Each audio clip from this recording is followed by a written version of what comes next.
Sofrën e iftarit organizojmë që 10 vite dhe tani po bëhet viti 11 në restorantin, momentalisht jemi te restoran Blaca në Qarshinë e Shkupit.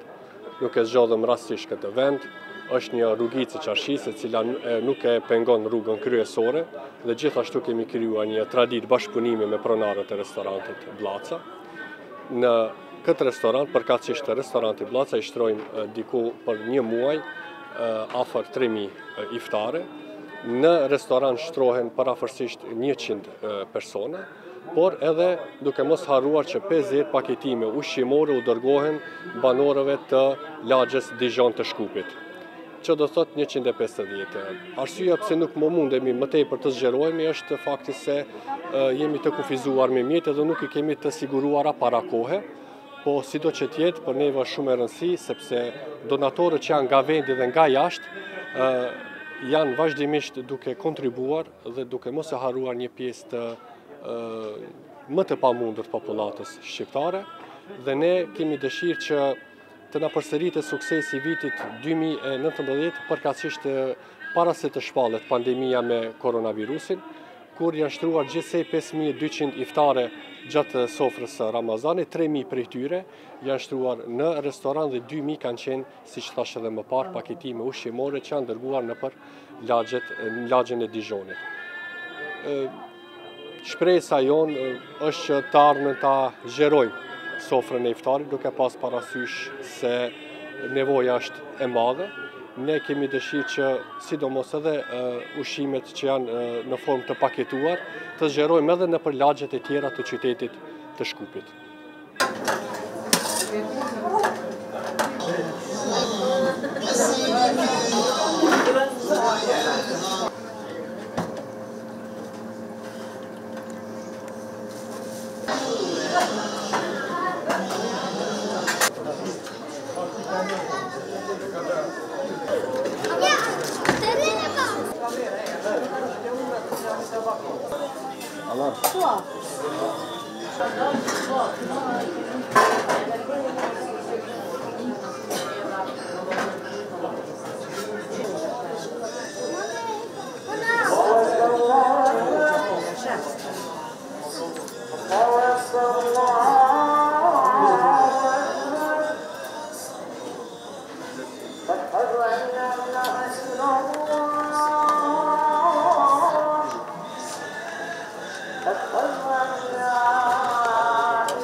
Përshëndetje për të gjithë, jam nisjardhje për ju në xhaminë tonë kaq të bukur që është.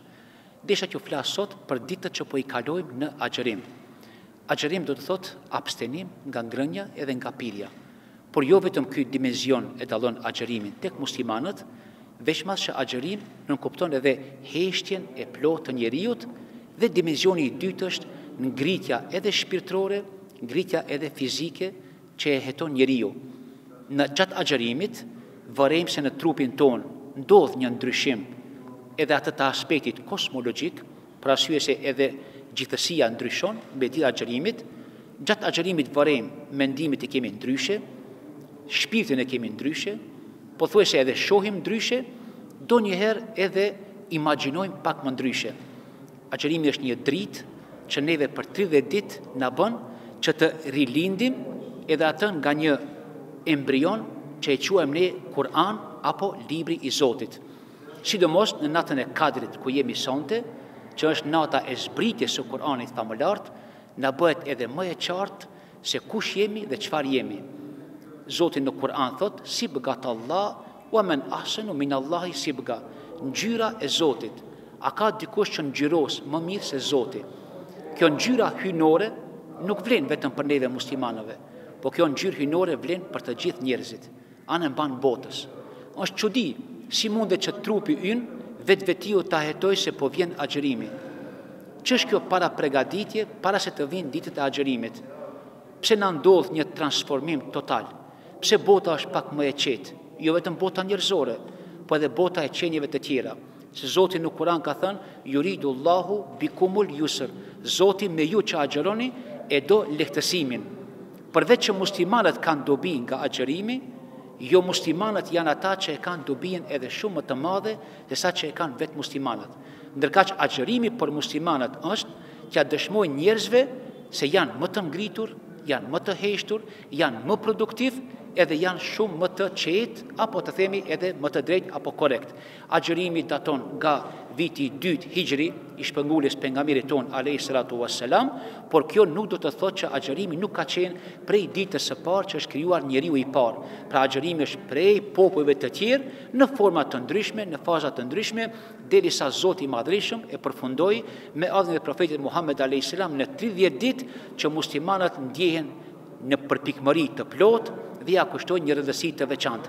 Agjërimi brenda vetes pra mban një dritë shumë të veçantë, e mban një aromë apo një misk që është i papërshkruar, sidomos në kohët të fundit ku bota vetëm është zhytur në oqeanet e errësirave, që nuk është të e pa as veten, agjërimi na bën që ta shohim veten tonë.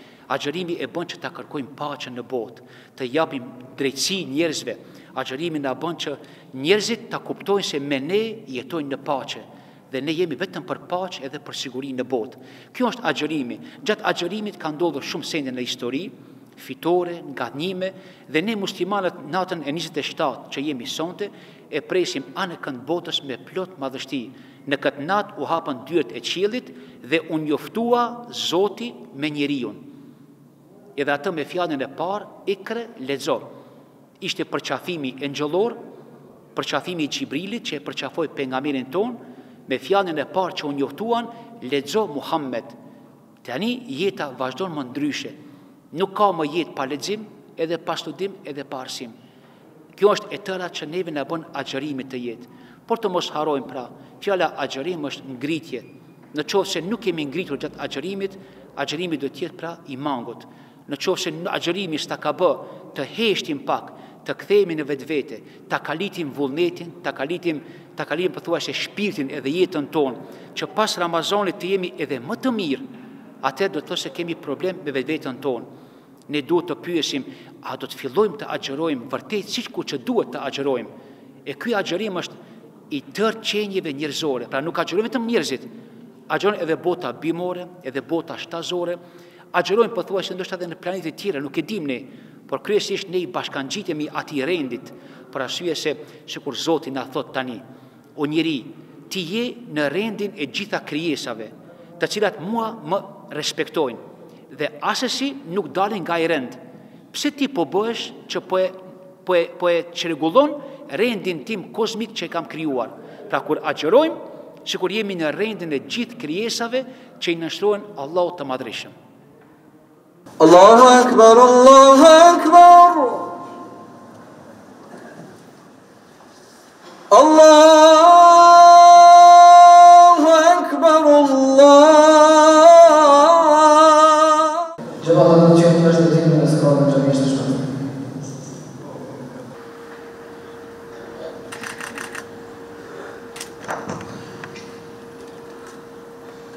Allahu Akbar.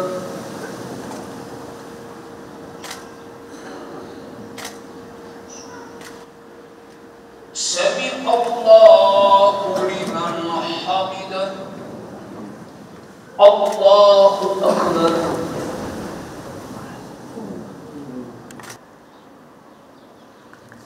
الله أكبر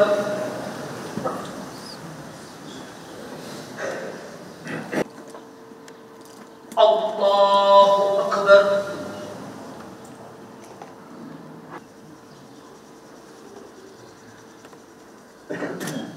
سمع الله لمن حمده الله أكبر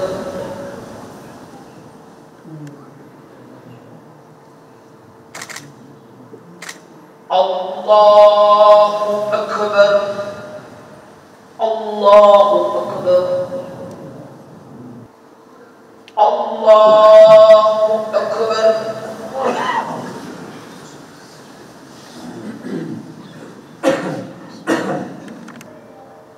Allahu Akbar. Allahu Akbar.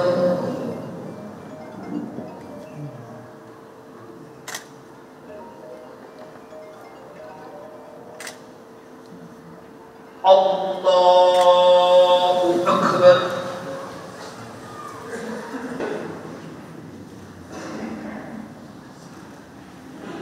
Assalamu alaikum wa rahmatullah. Allahumma anta as-salam wa minka as-salam.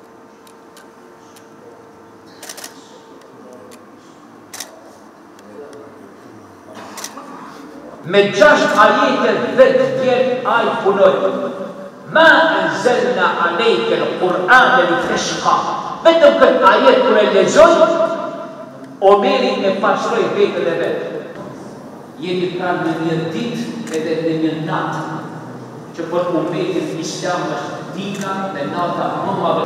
Nuk ka vlerë më të madhe se dita e sotit, edhe inshallah do them mbrëmja e sotit. Janë ka momente, qaste, dhe ala abdihi yekune, lil alamin nadhira, sadaqallahu al-azim al-mabad. Allahu që plot. Ka çdo njëri prej neve sot e ka momentin që ta pyes vetën kadri jem sa është.